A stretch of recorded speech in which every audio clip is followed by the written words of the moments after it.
Well, good evening and welcome everyone to this session of Animal Speak, Empathy with Nature. This is the last in this series, Animal Speak, the seventh.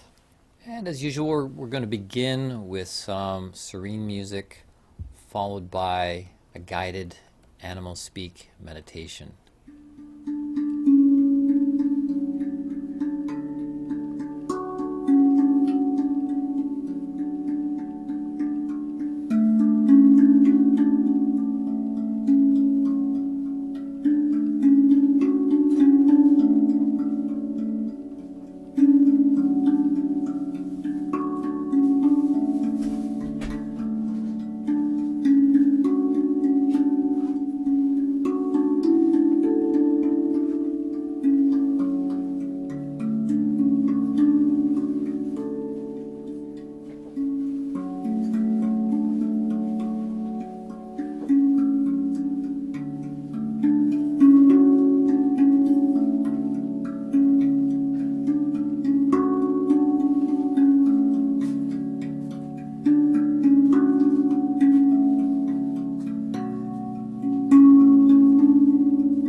You find yourself outside somewhere. I can't say where it is, but you see it. Outside in nature.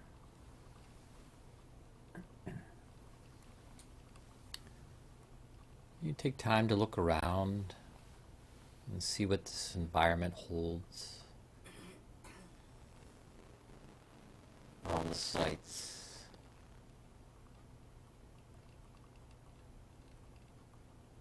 sounds,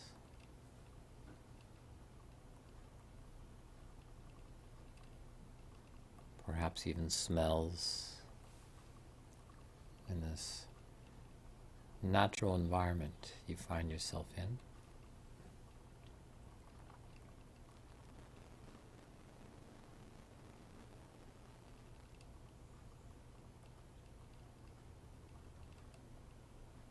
And as you observe what is around you, there's a sense of trust and courage in your heart.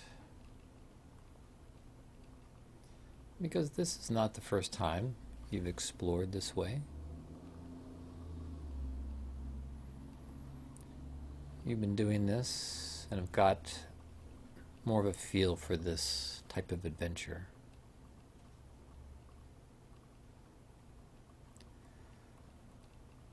So you confidently make your way forward in this environment you find yourself in.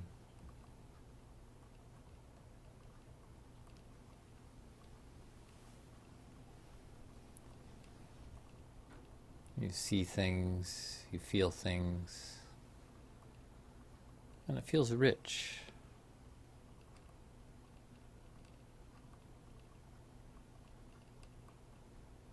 And you're even feeling humbled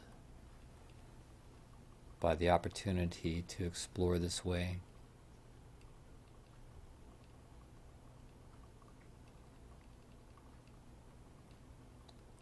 And as you continue to move forward in this environment, suddenly there's a sound and some motion. And an animal emerges before you. I can't say what it is or what it looks like, but you see it. And you take time to look at it.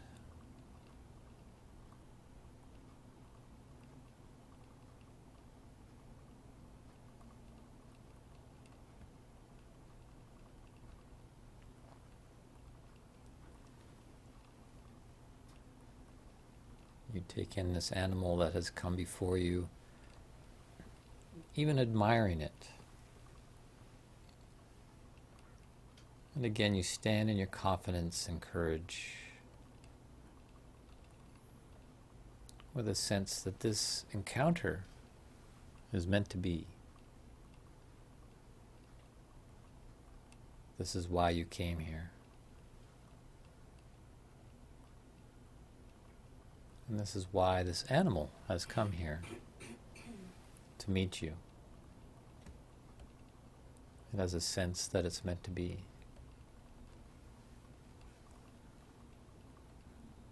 And so you deeply take in the features of this animal.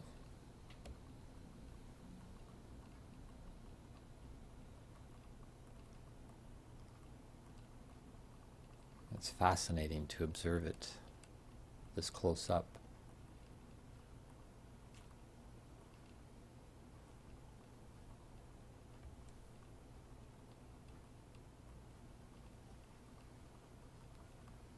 And as you take a closer look, it looks back at you.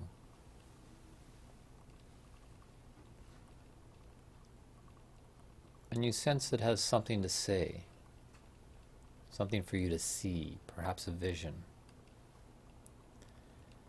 And so you take some time in silence to receive what this animal has to speak to you, to show you,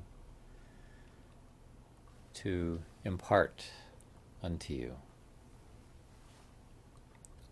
So you just listen in silence and take what it gives to you.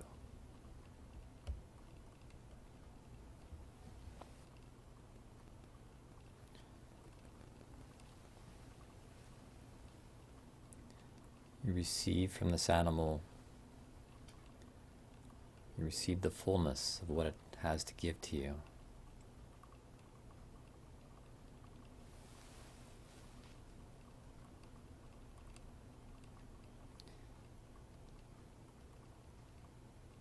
And you feel full, you feel fed, you feel that your life has even been enriched by what you received from this animal. What it showed you, perhaps spoke to you. And you look at the animal again as it looks at you, and then it turns and begins to move away. You watch it move off into the distance, and you realize this animal encounter is over.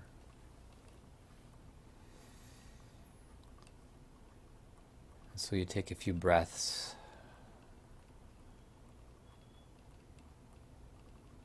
just breathing in what you've received.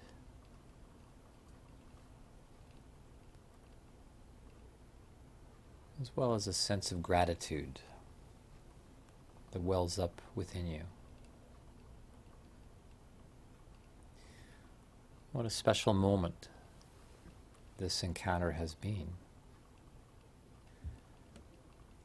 And when you open your eyes, take a few moments to record what you received, to draw or journal on paper the gift from the animal. You might work with the technique we looked at before, the drawing from the inside out. If you're drawing the animal, you can start from its center and then flesh it out, moving towards the periphery, letting it unfold that way rather than drawing the outline first and then just filling it in. Allows for more mystery and creativity to take place. And perhaps jot any words, any bullet points.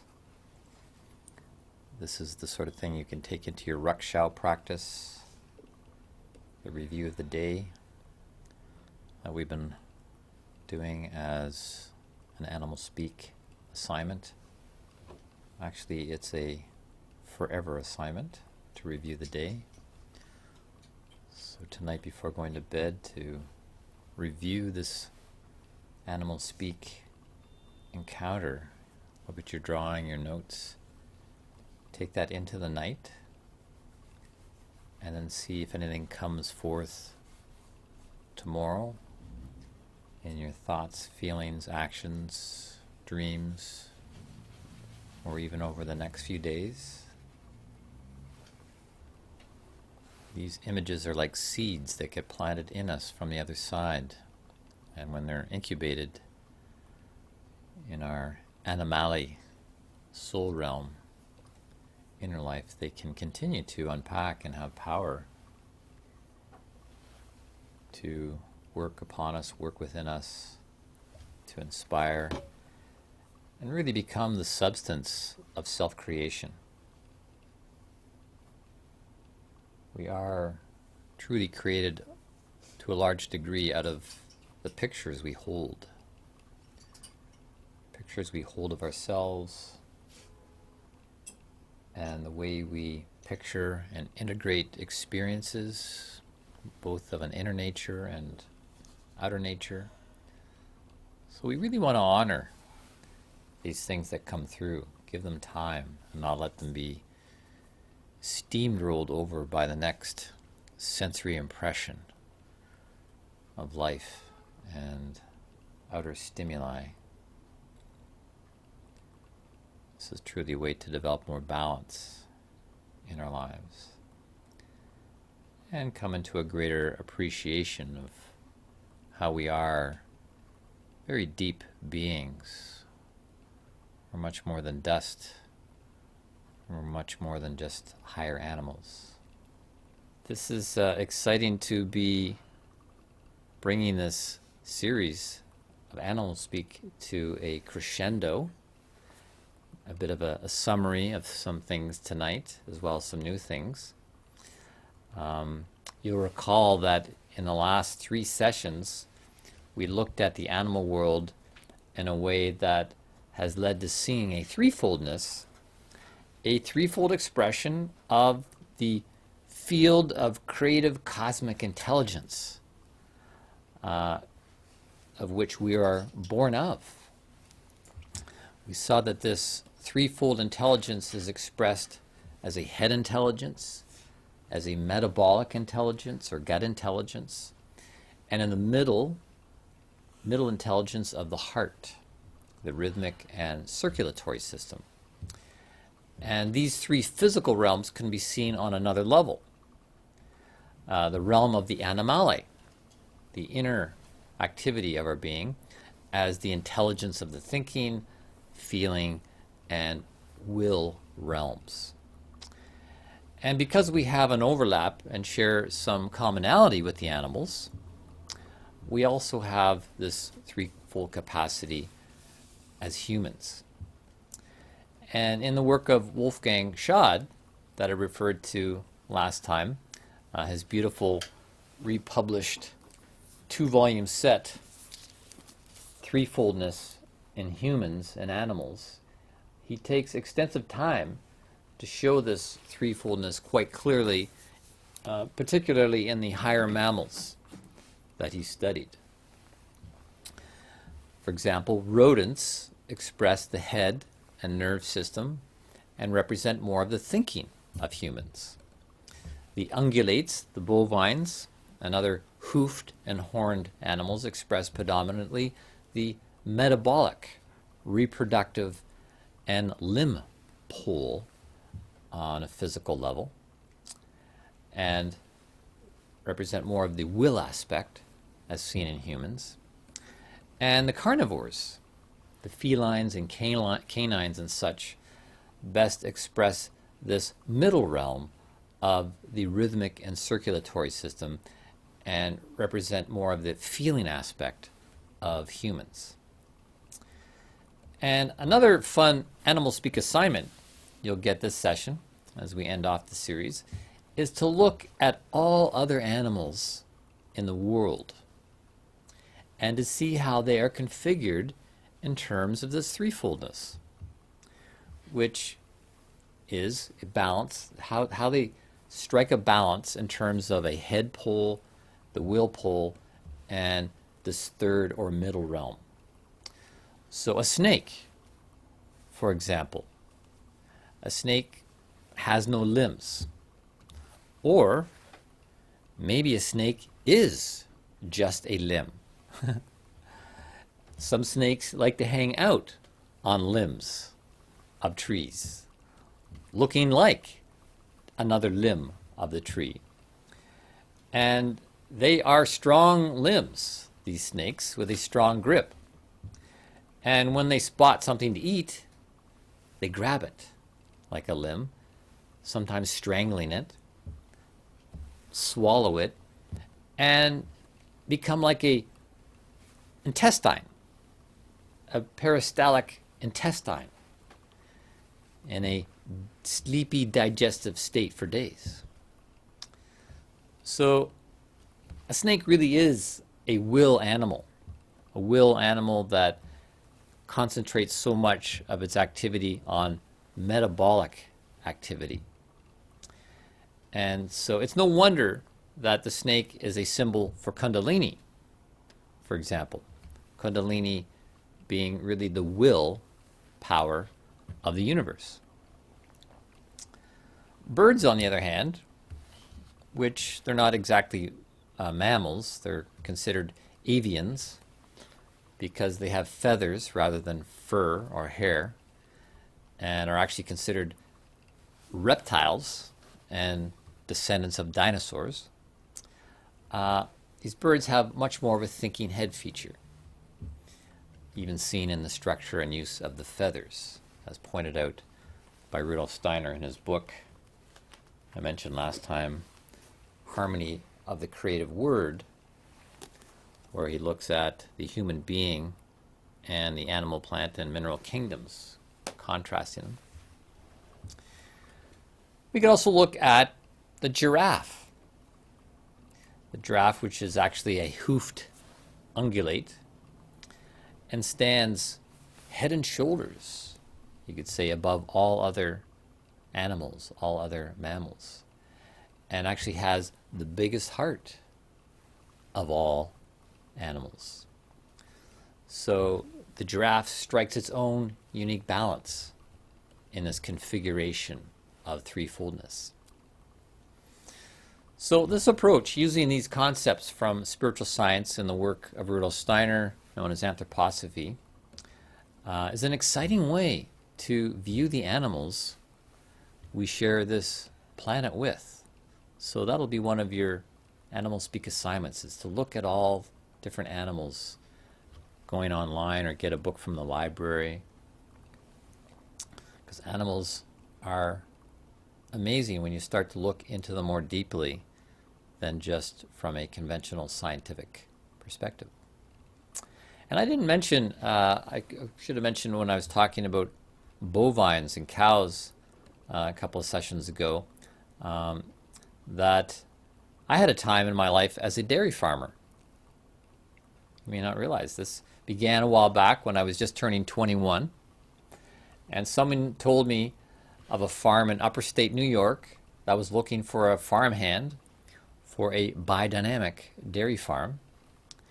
And biodynamic agriculture is something that was initiated by Rudolf Steiner, whose work I was just getting to know at that time.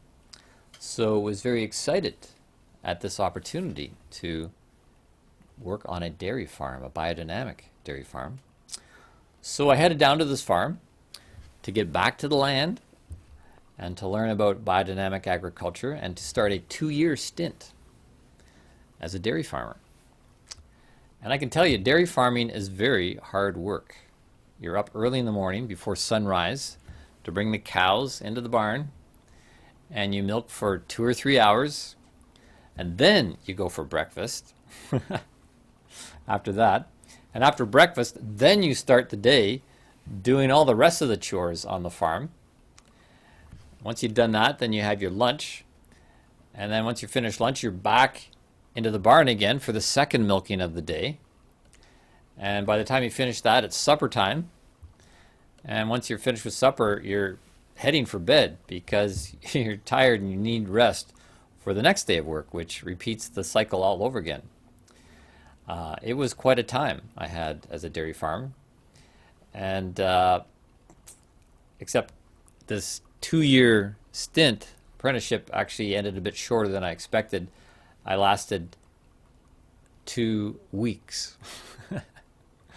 My 2-week trial, and I realized after 2 weeks I really wasn't going to be able to cut it as a 21-year-old on this isolated farm.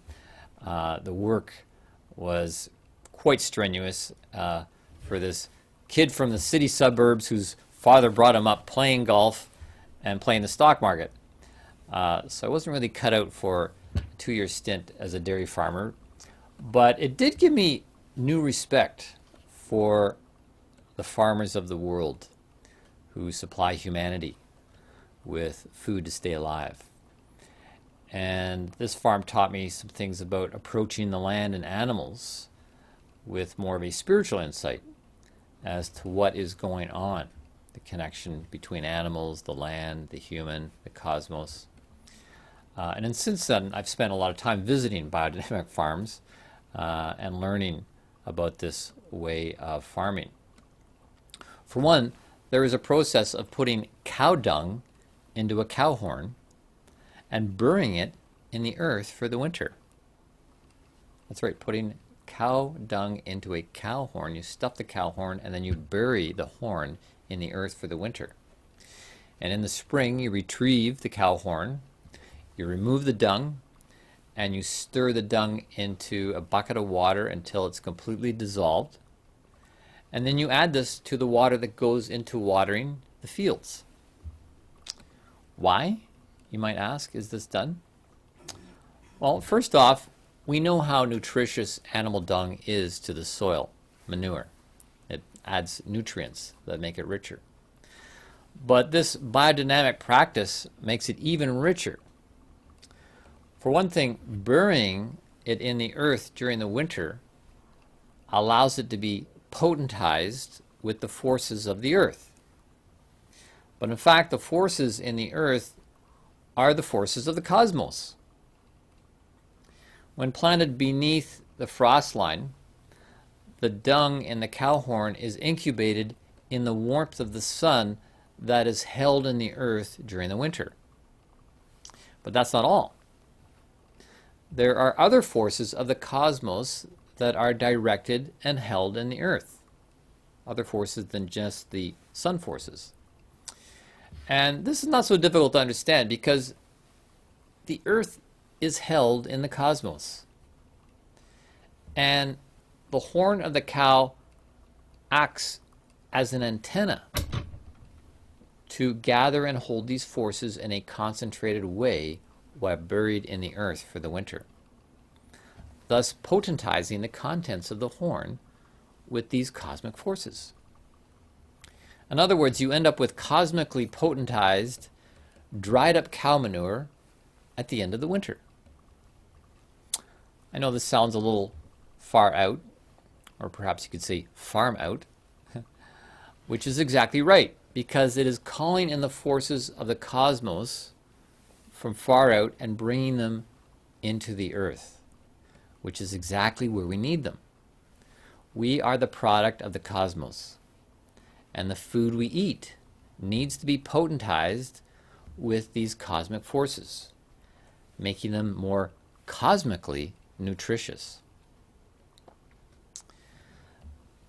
And in fact, if you're a wine drinker or know something about wine, that biodynamic agriculture has proven itself over and over again amongst grape growers around the world using this biodynamic method, and take all the top prizes for the quality of wine that is produced in this manner.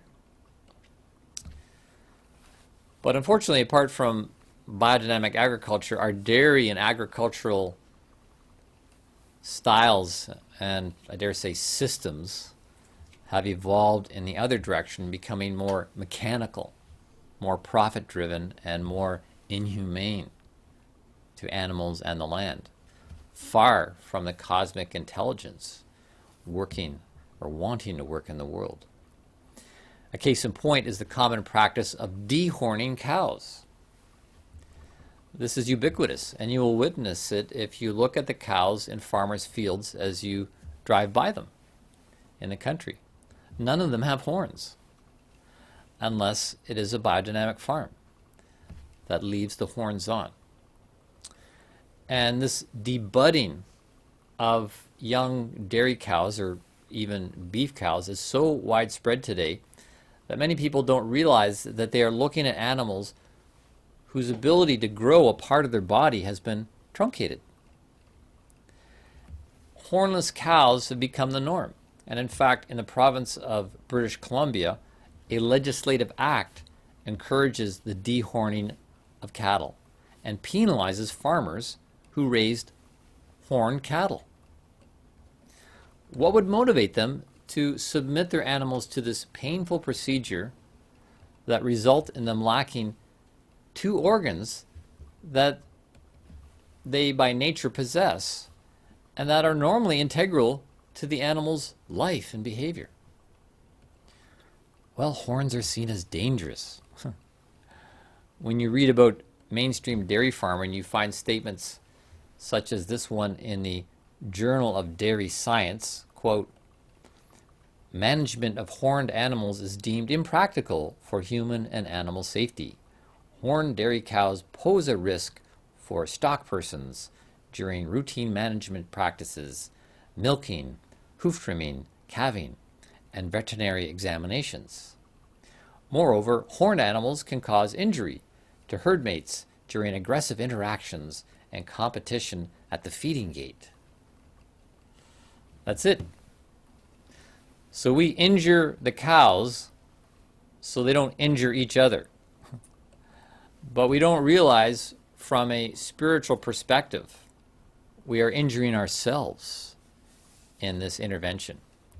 Because this head aspect of the bovines, their horns, is also allowing a cosmic connection while on their heads, and allowing these forces to go in to the body and milk, and subsequently into our body as we consume their products. These horns are part of their evolved balance, not just some meaningless appendage. And dehorning them at an early age can also lead to a misshapen head in the calves. Who wants that? It's interesting that these horns belong to the class of animal called ungulates. They're the ones that grow hooves. They specialize in taking what we have as fingernails, or a mouse has as fingernails, and they make these strong hooves at one end, and then they have these horns at the other end as kind of a balancing to give more to their head activity, when most of the activity goes into their limbs and into their metabolic activity.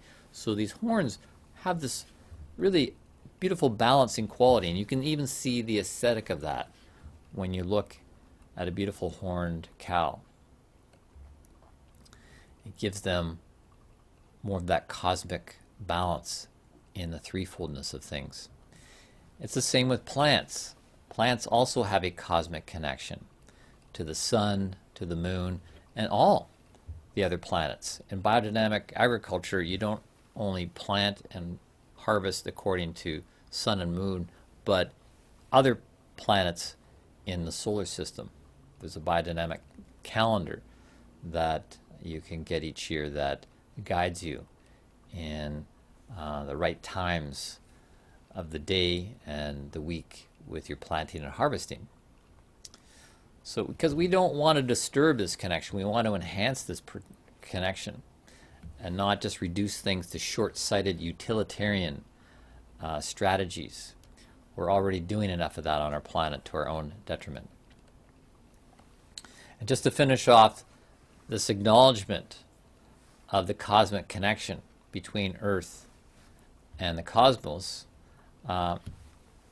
between animals and this wider sphere, just because animals for the most part are formed in a way where their head is turned down to the earth, they are actually embodiments of what is above, of cosmic wisdom. When you look at the imagery of the zodiac, as with this book here, been enjoying the imagery of the zodiac by Fritz Julius. It is really the image of the zodiac, zoo, as in animals. Zodiac is really zodiac, or circle of animals. And the ancient science of astrology is the original science from which all other sciences were born. And although today's culture paints astrology as a pseudoscience, in occult traditions it is seen as sacred knowledge. Astrology is simultaneously tapping into the great mystery of things, but equally quantifiable in a mathematical way.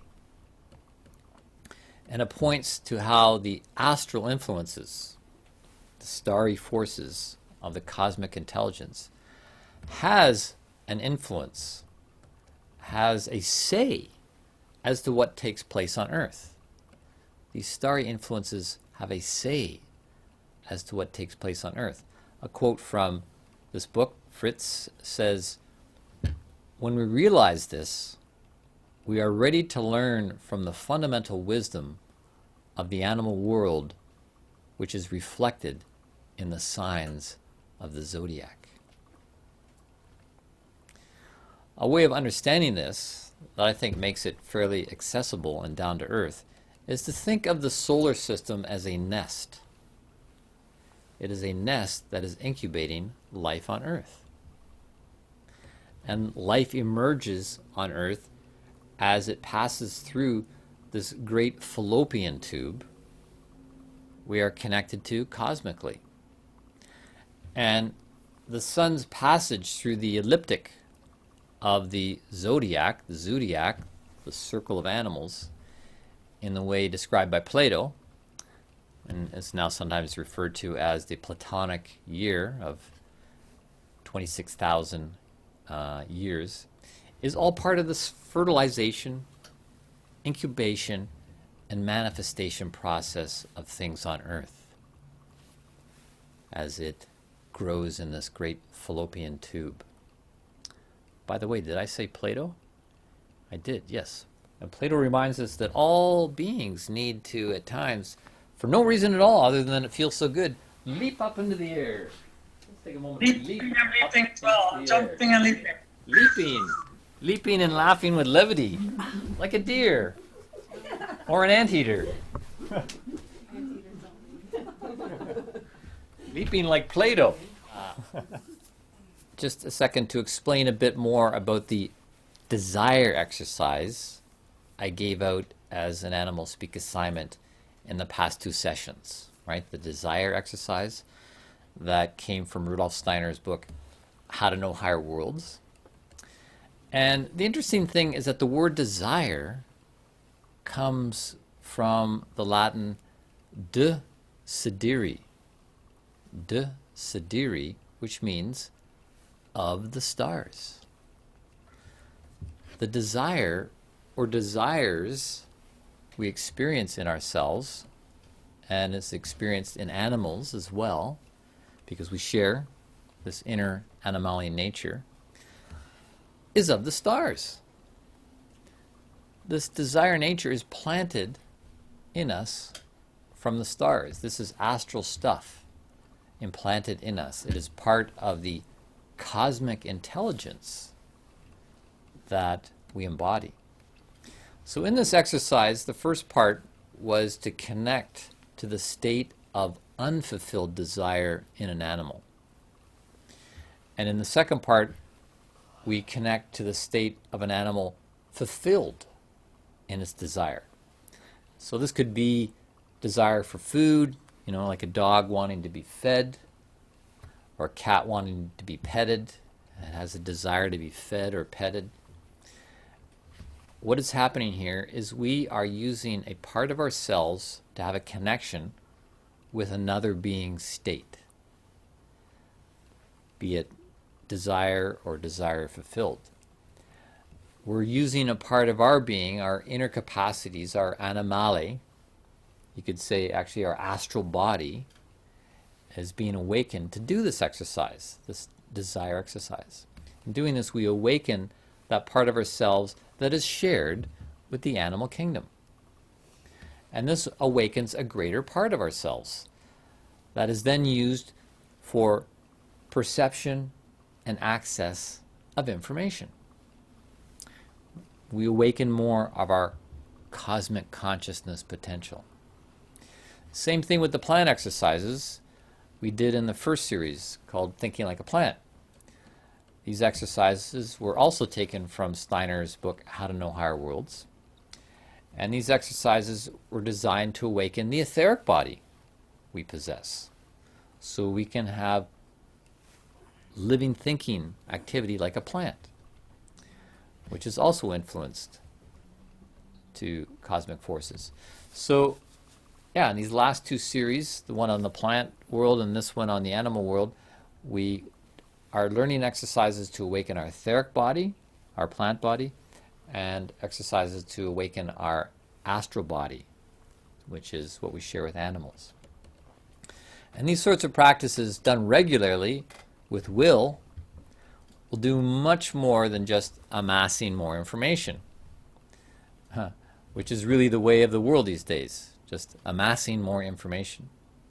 But more so than just being given more information and stuff to think about, our education should teach us how to think. So these exercises we're learning will open up new parts of our cognitive capacities. So I encourage you to continue with them even after these series. It is so important for humans to work at developing balance and capacity as we evolve. Unlike animals, humans need to constantly work at this. Animals, by their nature of their form, have a certain fixed type of consciousness which keeps them in balance. And yeah, this allows them to be more in balance and harmony with their outer environment. And if they aren't, then they die off. They die off. So one could say animals naturally possess wisdom because wisdom is possessed in them. An example is that of an unborn chick. A chick incubating in an egg. The mother hen laid an egg, but actually the whole universe went into producing that egg to be, entirely correct. It was the universe that went into producing that egg. But the mother hen has the specific task of keeping it warm until it's ready.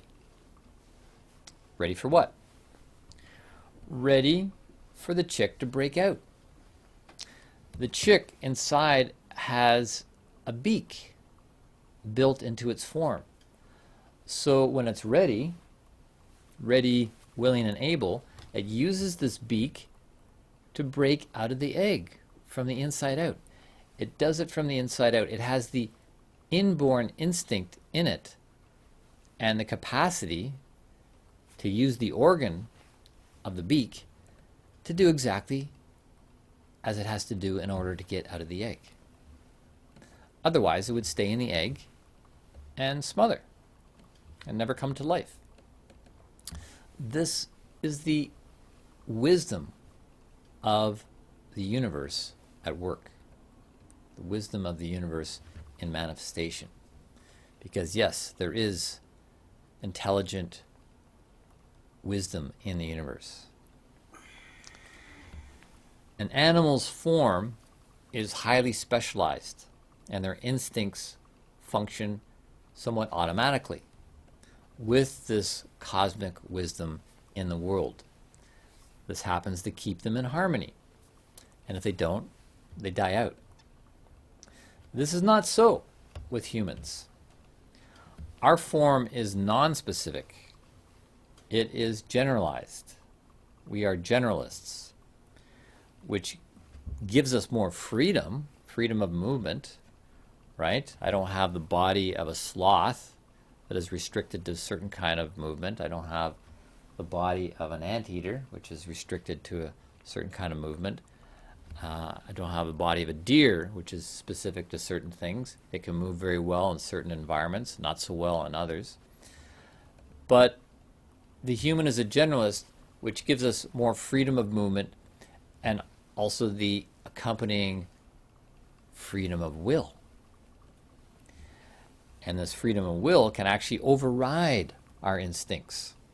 Our freedom of will can override even common sense. So we run the risk of getting out of harmony with our environment, and through that, the risk of dying off. So we need to break out of the egg of Earth, this incubating egg of Earth. It's come through the fallopian tube of the solar system, and we need to tap into cosmic wisdom out of freedom of will, just as animals do instinctively. We need to do it freely if we're going to successfully evolve and continue. In Steiner's work, he points to how human civilizations have always acknowledged this innate cosmic wisdom inherent in animals. A study of cultural history will show how animals have been potent symbols in national iconography. There is the call of the eagle. There is the roar of the lion and the moo of the cow. We know that the cow symbolizes something in the East. In Hinduism, it is venerated. The mother cow is venerated for its ability to transform nearly dead substance of the earth, the grasses and the straws and the haze, to take these things that are sometimes nearly dead and transform them into something that is highly nutritious. So in the East, they've really venerated the cow for this power. In the West, it's the call of the eagle.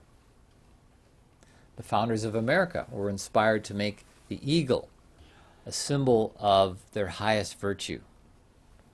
The eagle calls from above, the call to soar, the call to freedom, and ultimately cosmic or spiritual freedom. And lastly, the lion. In the middle realm is the lion, this carnivore, which has been used much as a symbol in the part of the world that stands between the East and the West. More in the realms of Europe and England, you see the lion used as a symbol of their virtue. So these animals nicely represent the East, the West, and the center realm of civilized development. The same can be seen in the cultural wisdom of the Greeks. who got inspiration from earlier civilizations such as the Egyptians and Mesopotamians. You can see in their historical artifacts tetramorphs, what's known as tetramorphs. Tetra means four, and morph refers to forms. So these tetramorphs can contain a combination of up to four forms in one image or symbol. So I'm actually going to share the screen here. Yeah, here we've got a tetramorph. This is a Greek image showing a combination of something that's got paws. It's a lion's body, and it's got the wings, and then the human, showing this incredible integration of these different features into one form.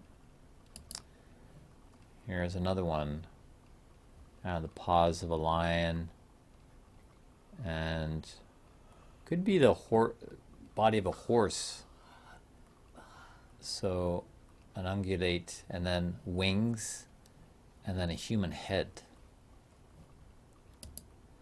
And of course, the Sphinx, which is possibly, well, would be the largest tetramorph in the world, although it's not necessarily technically a tetramorph. There's a debate about what it was originally. It might have been a lion, or it might have been a statue of Anubis, the jackal-headed god.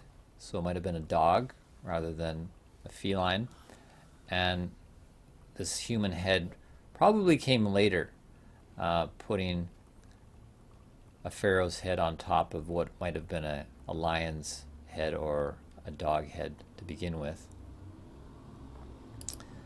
And then in Christian iconography, they embraced this idea of the tetramorph, bringing together, here we've got the bird, the bovine, and the lion, and the human, and they all have wings. So it really is showing kind of a higher octave of bird, bovine, lion, human, all centered around the Christ principle, to bring these forces together into balance. Here is another one of, again, a winged lion, bird, bovine, and human, really the human with wings moving towards its angelic nature. And then lastly, we see the four again: the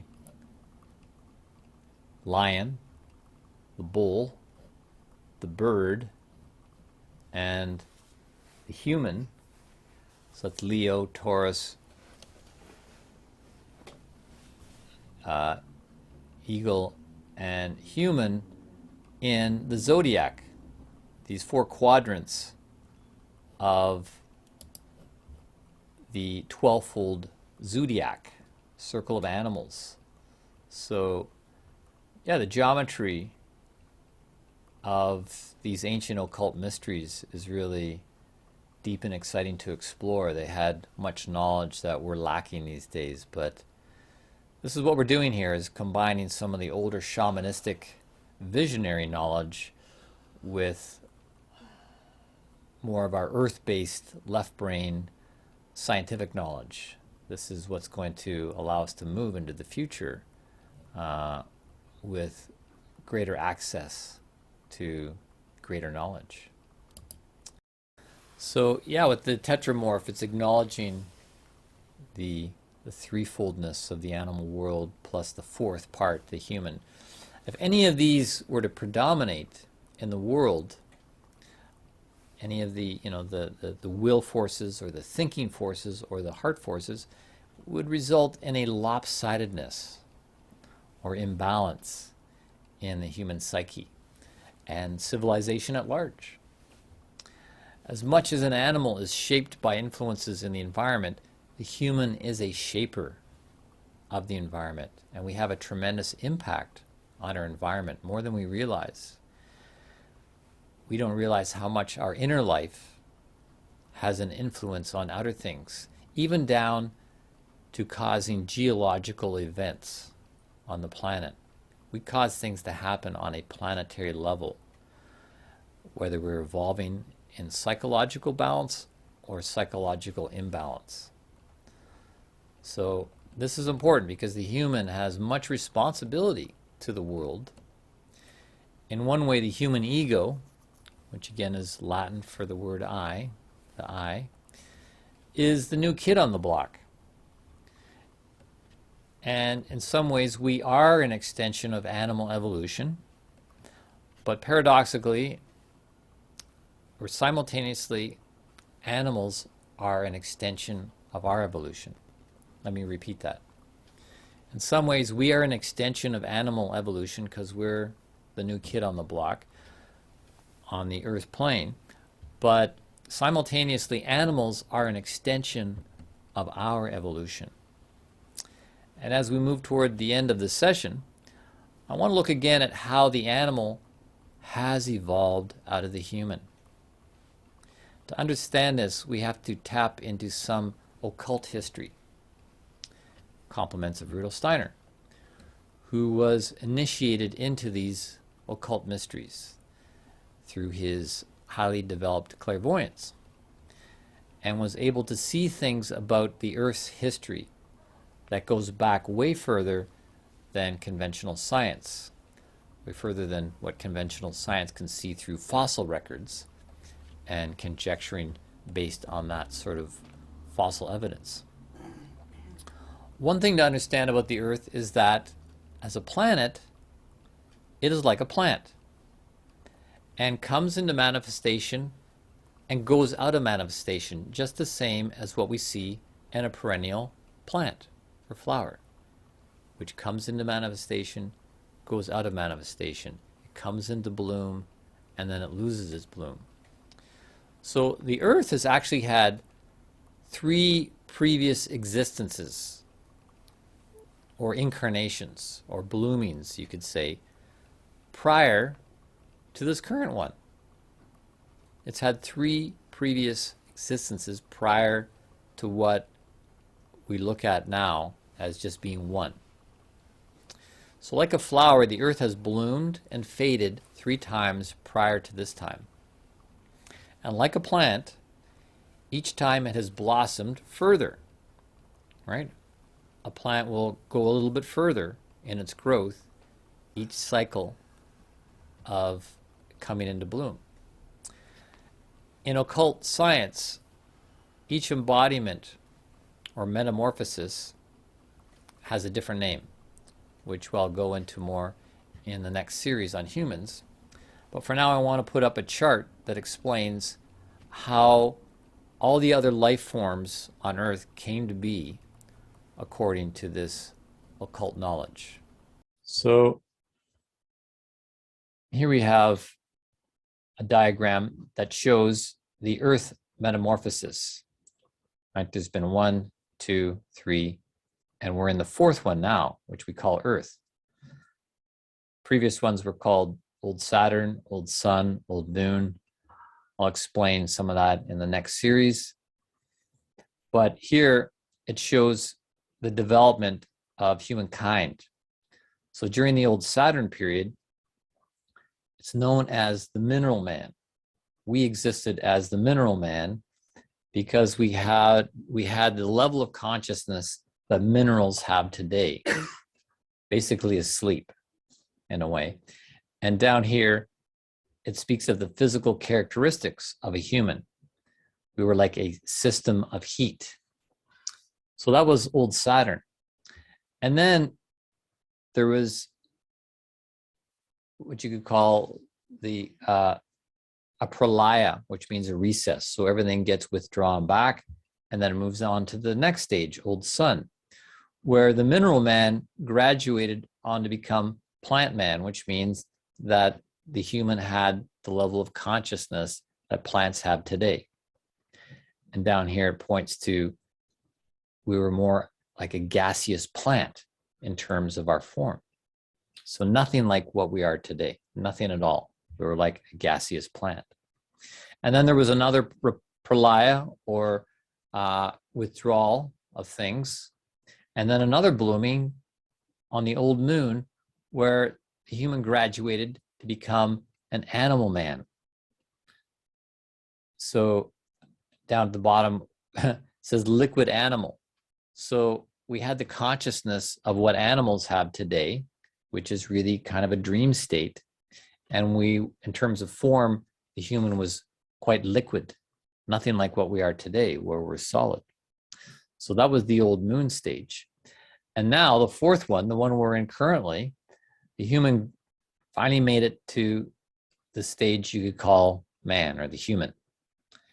And down here, our physical characteristic was solid. So we finally came into the solidness, a solid form. But what are these other things, these other lines going down? What it's showing is that the human was there at the beginning, only the human.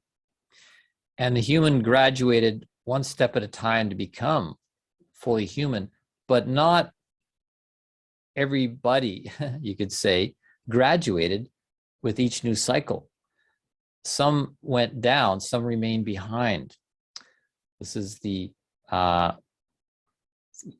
principle or law of retardation, which I'll talk about in a moment, where certain humans stayed back, they were retarded.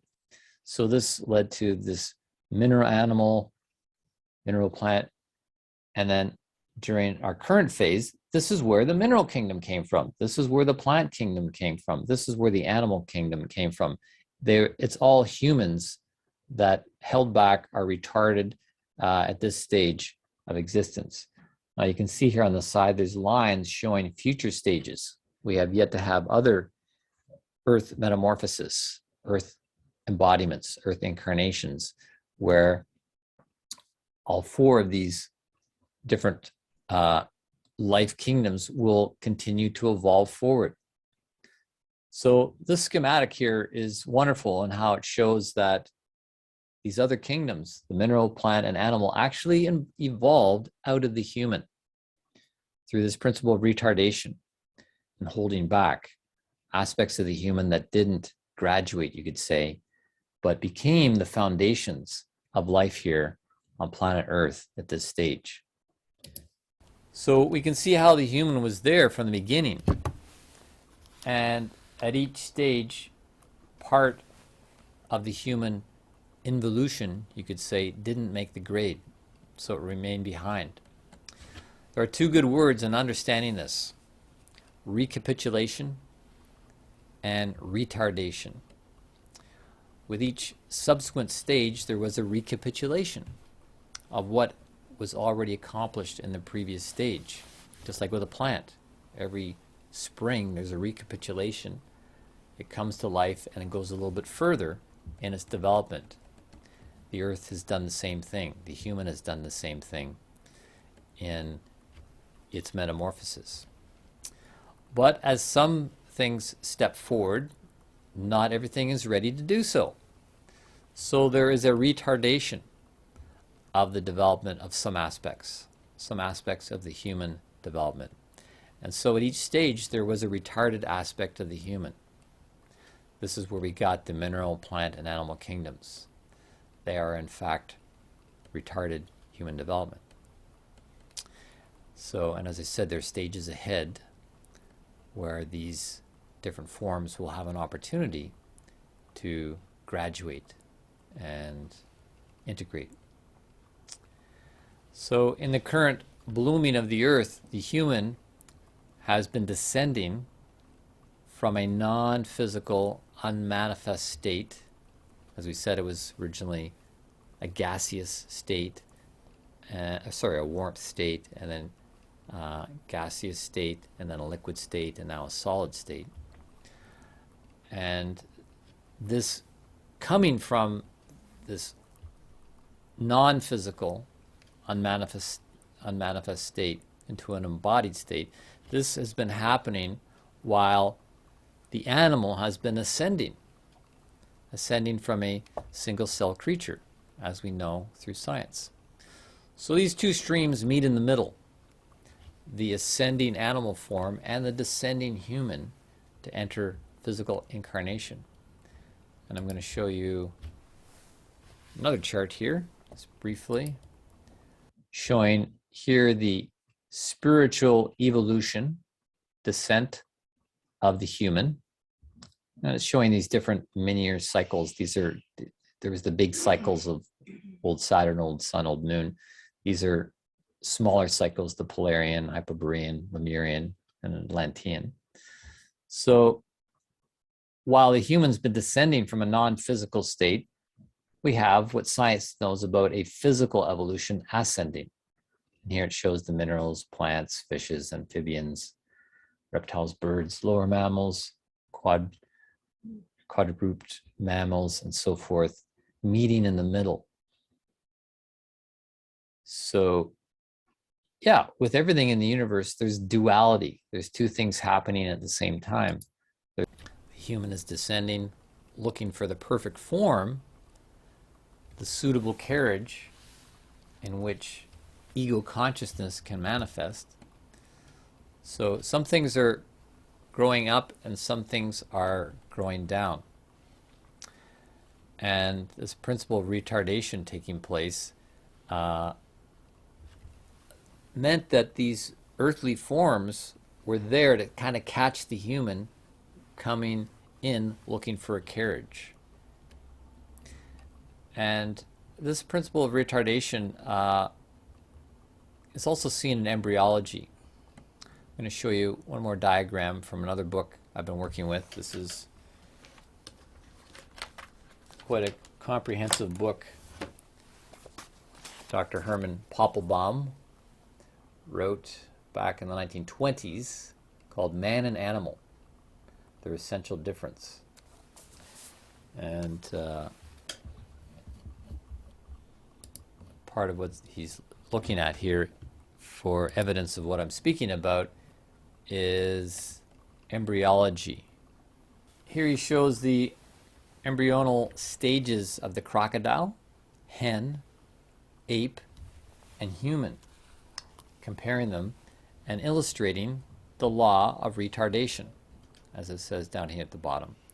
So here we have these 4 different embryos, which are quite similar to start off with. Starting off the same, but then the crocodile turns into this, the hen turns into this, the ape turns into this, and the man, human, turns into this. So this is all taking place in the embryo, showing that some animals, they start off basically human. But then there's this retardation holding back for the crocodile, the hen, and the ape. So the ape, we didn't come from apes.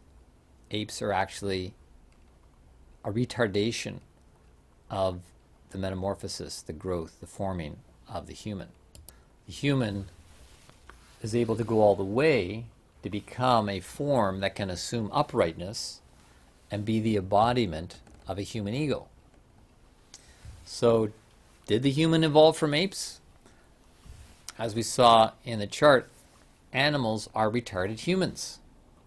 So the ape is actually a human that didn't quite make it into human form. And actually I'm going to show you a photograph, quite profound. Here we have a photograph of a young chimpanzee and an adult chimpanzee. And we see how human-like the head is of a young chimpanzee.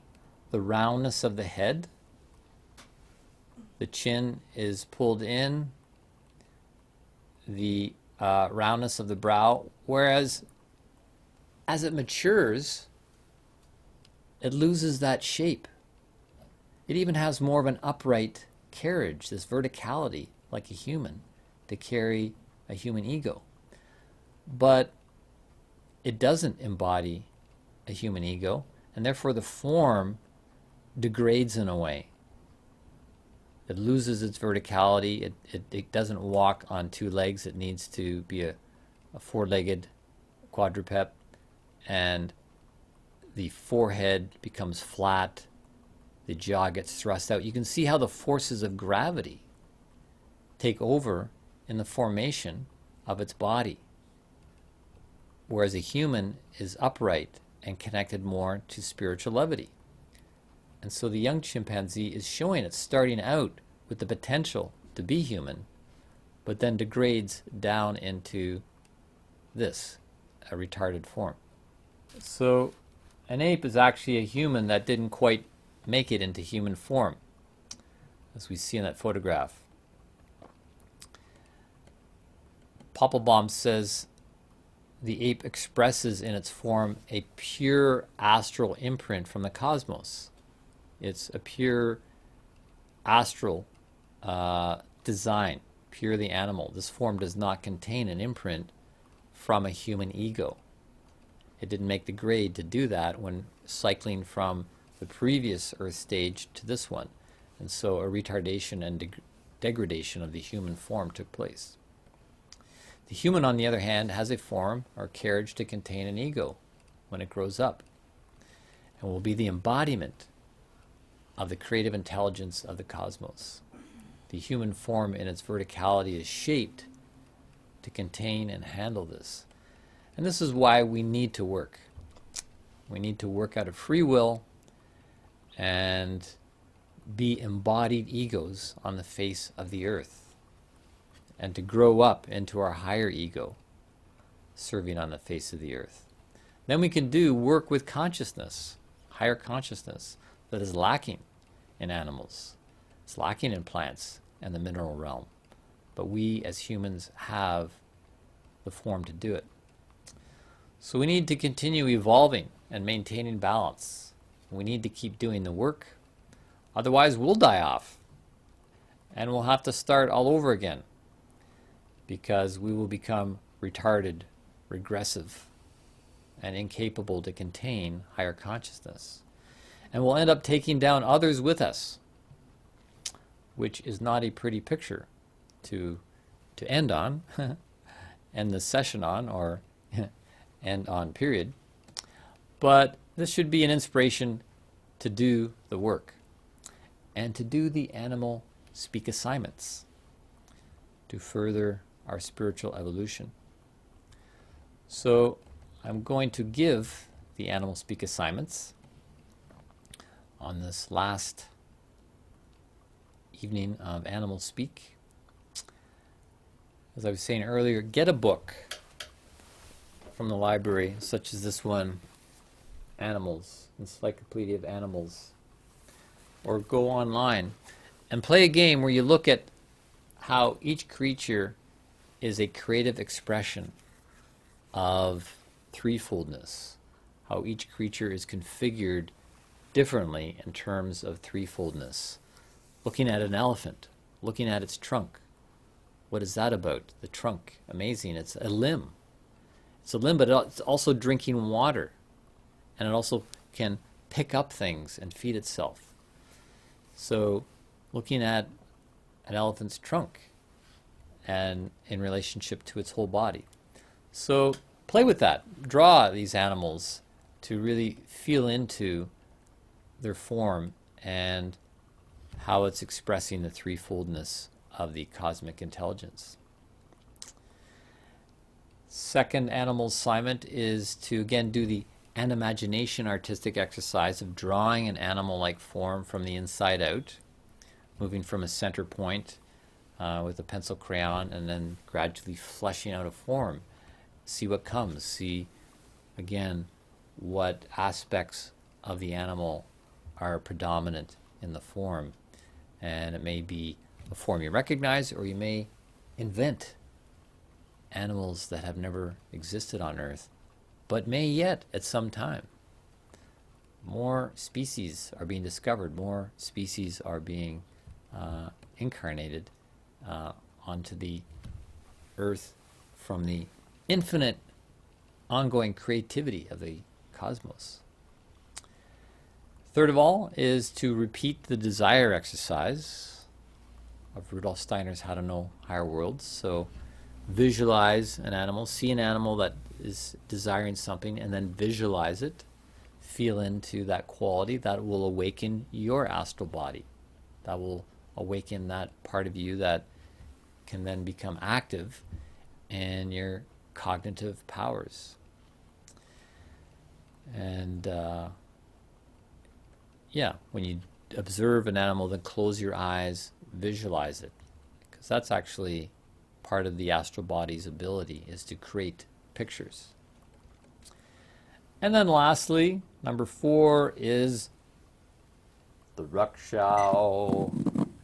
Ruksha. I know, Michael, you got to say it. The Ruksha.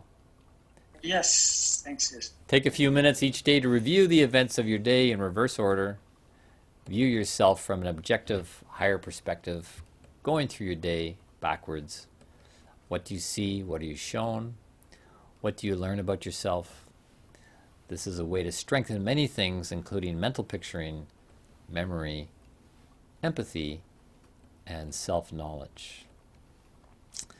So at this point, as we close this session and before we do some music making here, just want to acknowledge and thank Michael out there for being such a strong support with the tech end of things and doing all sorts of research for me. Could not have done this without you. So thank you from the bottom of my heart. And thank you everyone who bravely came out to the loft for live sessions here in this winter of the pandemic. Thank you all who tuned in through Zoom, Facebook Live, those in the Vision Train, and those watching the video replays. As you may have seen, a lot of this has been Jesse doing research into what I consider important knowledge, which may be a little or even a lot outside of the mainstream knowledge, but I feel this knowledge needs to make it into the scientific conversations of our day. New perspectives are needed, perspectives from spiritual science. So I thank you all for being an audience and inspiring me in doing the research and presentations of this material. I hope it has been of benefit to you too. And I hope you will join me in the next series, Human Not by Nature, starting in April. So yeah, a few weeks off from now. Gives me a little time to do more research and more preparation of this, but we'll be looking into deep insights from spiritual science into human nature, into your nature. So thank you. I love you.